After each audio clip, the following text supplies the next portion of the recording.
Chers amis, bonsoir.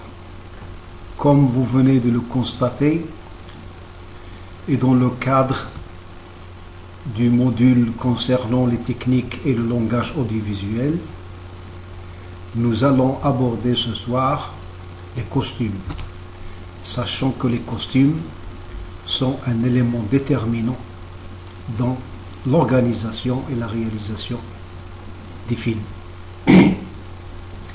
Les costumes au cinéma est une tradition qui est venue du théâtre, sachant que le théâtre avait précédé le cinéma, et comme il y avait des pièces de théâtre à costume, il va y avoir des films à costume.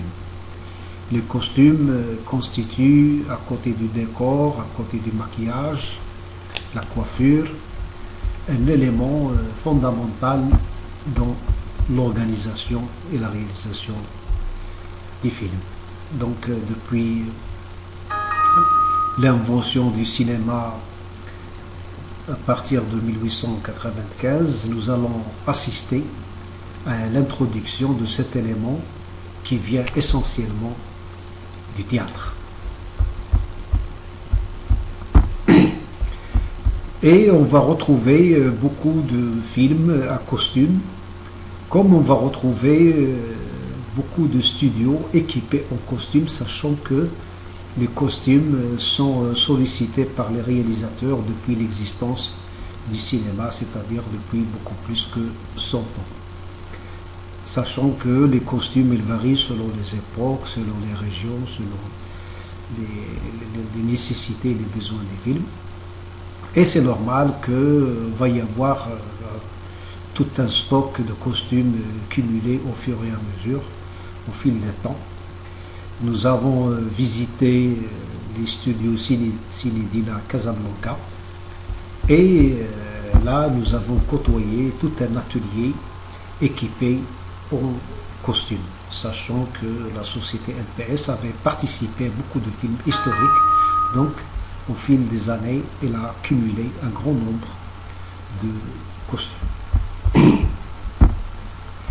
Les films à costumes ont toujours jalonné l'histoire du cinéma, donc on retrouve dans tous les pays la réalisation de films à costume, c'est-à-dire des films historiques où le costume est déterminant dans la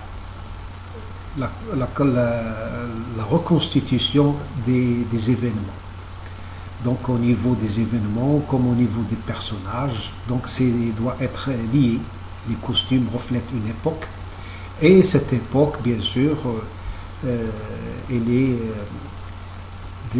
définie par des costumes, par des coiffures, comme vous êtes en train de voir, qui peuvent parfois puissent paraître sophistiquées. Donc les coiffures, maquillage comme les costumes sont des éléments qui puissent parfois être exagérés, mais pour des fins humoristiques ou bien carrément des fins artistiques. Parfois d'ailleurs on fait un grand effort d'imagination en vue de constituer les époques. Ici nous sommes en présence du film La Guerre du Feu, le film français, réalisé par Jean-Jacques Hano. Et là se pose la question, au niveau des personnages, qu'est-ce qu'ils doivent porter comme costume, et est-ce que c'est vrai que ces costumes reflétaient cette époque. Pour ce genre de film, et dont le but de s'enivrer, on fait appel à des conseillers au niveau des costumes, pour pouvoir voir est-ce que effectivement à l'époque où se déroule notre histoire, c'est ce genre de costume qui était utilisé. La Guerre du Feu, d'ailleurs, vous avez vu, c'est des gens qui portent, c'est des personnages qui portent des peaux, sachant que le film revient à cette époque où l'on essayait de découvrir le feu, comme vous êtes en train de le voir. C'est un personnage en train d'allumer une étincelle, et cette étincelle, bien sûr, va lancer un petit peu une nouvelle manière de vivre, une manière de satisfaire ses besoins, surtout en feu. Et il y avait des réflexions dans ce sens de la part des personnages. Et bien sûr, ces personnages doivent être vêtus d'une certaine manière. D'une manière qui, cette manière doit refléter l'époque de découverte du feu. Les costumes, bien sûr, jouent un rôle déterminant dans la constitution des personnages. Et plusieurs personnages sont identifiés par les costumes qu'ils portent. Parfois, ces personnages sont extravagants, comme c'est le cas, par exemple, des clowns. Il y a des films qui sont tournés autour des clowns. Et les clowns, on le sait très très bien, c'est une tradition des cirques, portent des vêtements assez particuliers. Le cinéma reflète un petit peu cet esprit à travers des personnages identifiés par les seuls costumes. Comme c'est le cas aussi de Superman. On sait que Superman, ce n'est pas seulement un personnage de science-fiction qui vole, mais il porte aussi un costume identitaire. Donc à travers le costume qu'il porte, on arrive à identifier tout de suite le personnage de Superman, sachant que le cinéma, c'était le personnage de Superman, c'est d'abord un personnage de bande dessinée qui est passé au cinéma d'une manière très très douce, très très naturelle, et on va retrouver durant toute l'histoire du cinéma des films réalisés autour de ce personnage mythique et qui reflètent bien sûr la science-fiction, l'esprit de science-fiction au cinéma, comme dans la bande dessinée, comme dans le roman. Et c'est un personnage qui a traversé un petit peu l'histoire du cinéma sans aucune peine. Beaucoup d'acteurs d'ailleurs avaient interprété ce personnage et ils se sont retrouvés assez célèbres. Le cas de Charlie Chaplin, à travers le personnage de Charlot, est aussi déterminant. Donc Charlot, ce n'est pas seulement un personnage qui nous fait rire, avec ses gags, avec sa gestuelle, avec des situations un peu bizarres, comiques, mais aussi à travers le costume qu'il portait. On sait très très bien que Charlie Chaplin, il l'a avoué d'ailleurs à plusieurs reprises, que pour ce personnage de Charlot, il fallait d'abord qu'il instaure lui son propre personnage, comme d'autres acteurs, réalisateurs de Hollywood. Et il s'était inspiré un petit peu du personnage de Max Linder. Et on sait très bien que Max Linder avait une canne, on va retrouver aussi chez Charlot cette canne, il y avait un chapeau, il y avait une veste, des pantalons larges et des chaussures assez larges. Tout ceci constitue le personnage de Charlot, et on va retrouver un petit peu un personnage qui va devenir très très familier à travers toute l'histoire du cinéma. Donc il y avait une sorte de maquillage au niveau des moustaches qu'il avait ajouté, sachant que les moustaches de Charlot sont assez larges, mais aussi et essentiellement un costume identitaire, comme à l'instar de Superman. Et bien sûr, Charlot a été imposé, il est devenu très très familier durant des décennies, il nous a été imposé en tant que mythe et il le continue jusqu'à présent. Spider-Man, c'est la même chose. D'ailleurs, on ignore un petit peu l'acteur qui se trouve derrière. L'acteur, vous pouvez mettre qui vous voulez, ce qui importe, c'est un petit peu cette gestuelle, c'est un petit peu les effets auxquels va avoir recours le réalisateur. Mais en tous les cas, nous sommes en présence de personnages qu'on identifie à travers le costume. Bien sûr, c'est comme Superman, c'est quelqu'un qui défie un petit peu les lois de la nature, la loi de la pesanteur, mais on ne peut l'identifier aussi que par le costume qu'il porte. Beaucoup d'acteurs d'ailleurs avaient interprété un petit peu ce rôle de Spider-Man, ils sont devenus plus ou moins connus. Et au niveau de la télévision, bien sûr, le personnage de Colombo, que tout le monde connaît, cette série assez célèbre, cette série de 78 épisodes, qui a été agencée au niveau des téléspectateurs sous forme de saison. Et Peter Falk avait, l'acteur principal de ce film, l'acteur central, avait participé un petit peu à la constitution de son personnage. Il avait tenu à ce qu'il porte un petit peu un manteau et qui est devenu d'ailleurs très collé au personnage. L'acteur était identifié à travers cet élément fondamental qui relève du costume et qui nous connaît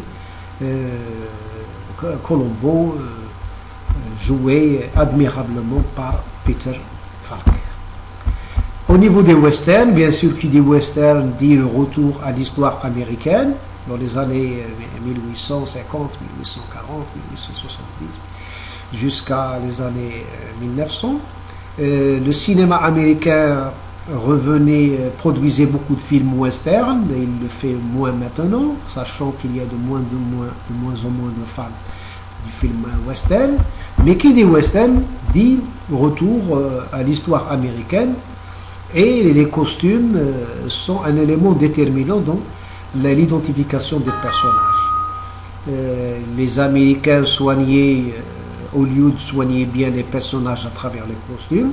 Nous sommes là en présence d'un film italien pour une poignée de dollars. Et l'acteur, bien sûr, était vêtu d'une manière assez bizarre. En tous les cas, ça ne contredisait pas l'époque américaine des années 1800.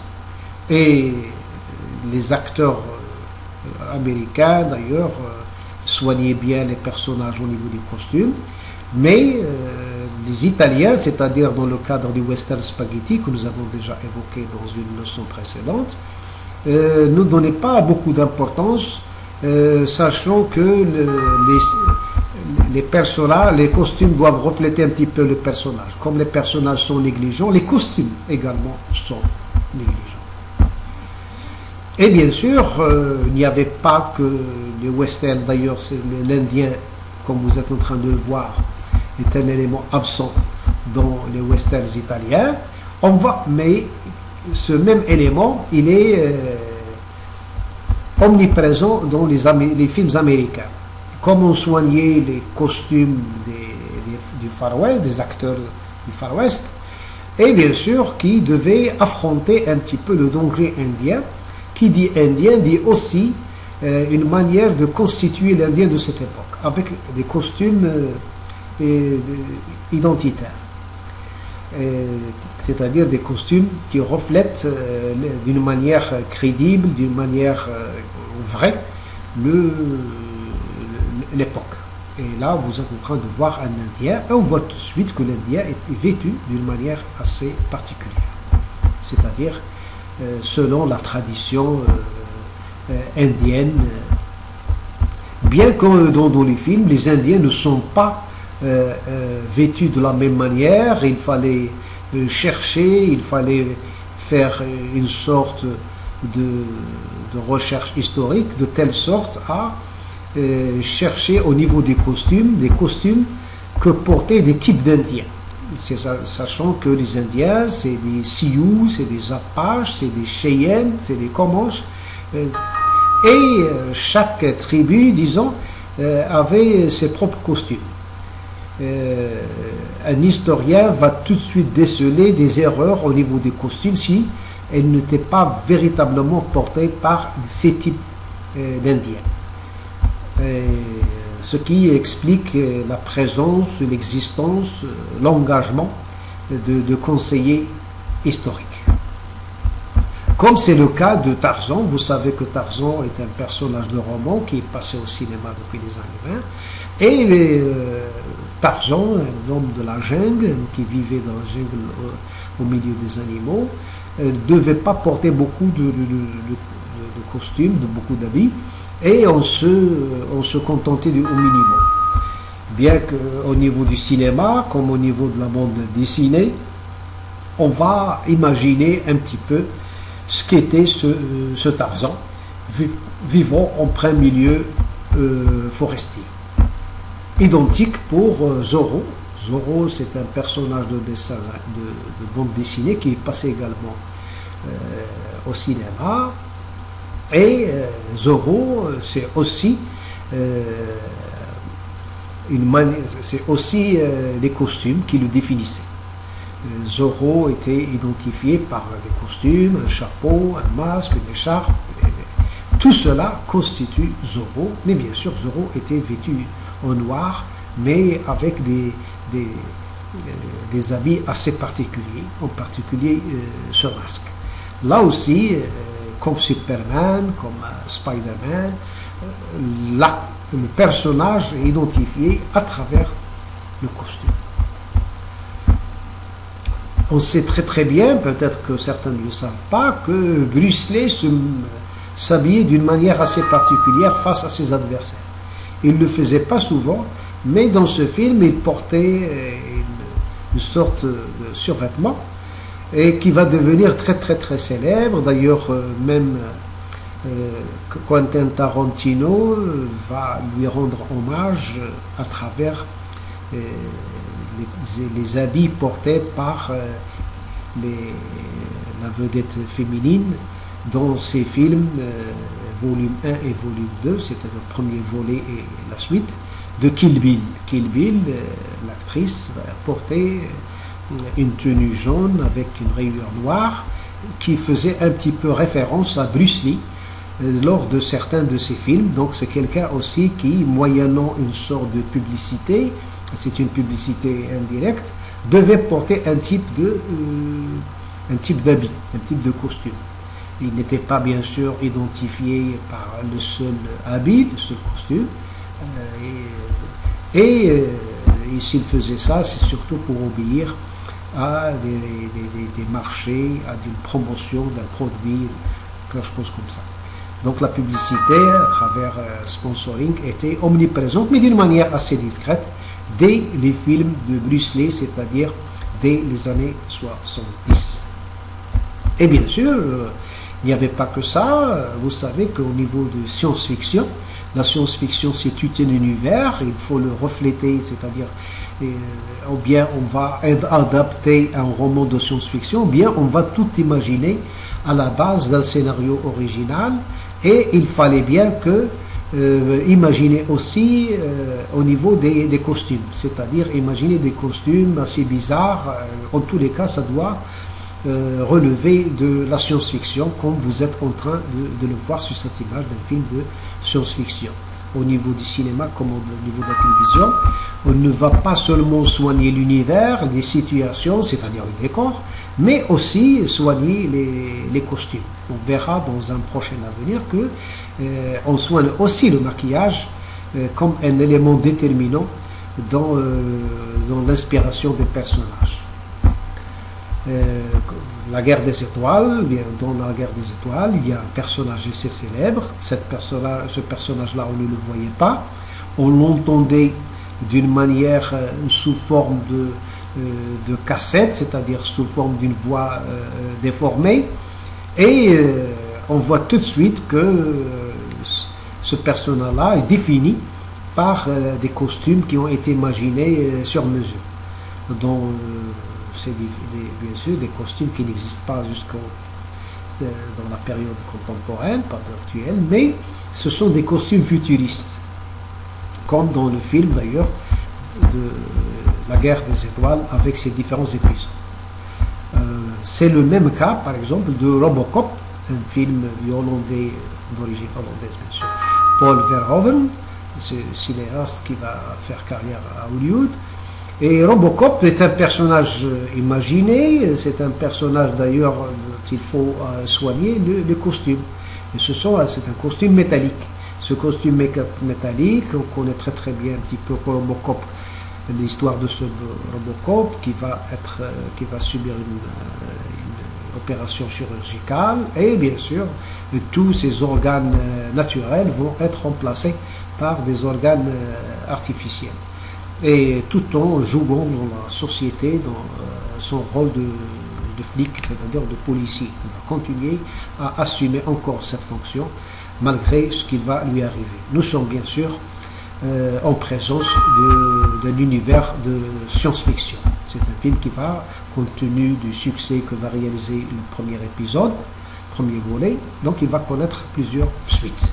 Et dans ce film, bien sûr, nous sommes en présence d'un personnage mi-humain, mi-science-fiction. Il est invulnérable, c'est l'être humain d'ailleurs qui a subi un petit peu cette opération. Au lieu de continuer en tant qu'être humain, il va être ressuscité dans la peau de ferraille, c'est-à-dire à l'intérieur d'une ferraille, à l'intérieur d'un costume métallique. Nous sommes bien sûr en présence de la science-fiction. Et bien des films d'ailleurs, il n'y a pas de costume. Dans les péplums, par exemple, les personnages principaux, comme vous êtes en train de voir, Arnold Schwarzenegger dans le film Conan le Barbare, le film qui va le lancer, il ne porte rien, sachant que l'essentiel c'est de montrer un petit peu ce physique extraordinaire de Arnold Schwarzenegger, ce monsieur univers, ce monsieur ultra musclé, et si l'acteur doit porter des costumes, c'est-à-dire des habits, un costume, on va être privé un petit peu de tout ce physique. Dans le péplum, bien sûr, il fallait mettre en avant la corpulence des acteurs, des héros qui sont des demi-dieux, et parmi eux, bien sûr, Arnold Schwarzenegger, qui était déjà distingué dans son pays d'origine, avant de faire carrière à Hollywood, en tant que culturiste, en tant qu'homme qui travaillait tout le temps son corps. Dans ces films-là, bien sûr, les costumes pour les personnages principaux, Hercule, Macis, Conan, Ursus et le reste, pour ces personnages-là, les costumes ne valent rien. Les costumes sont ignorés au niveau des acteurs principaux, dans le but, bien sûr, de mettre en valeur leur corps.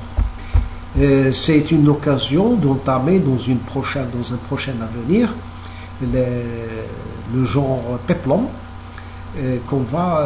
sur lequel on va se pencher très prochainement. J'espère que vous avez tiré profit de cette leçon, et à une prochaine leçon, je vous souhaite un très bon soir. Merci.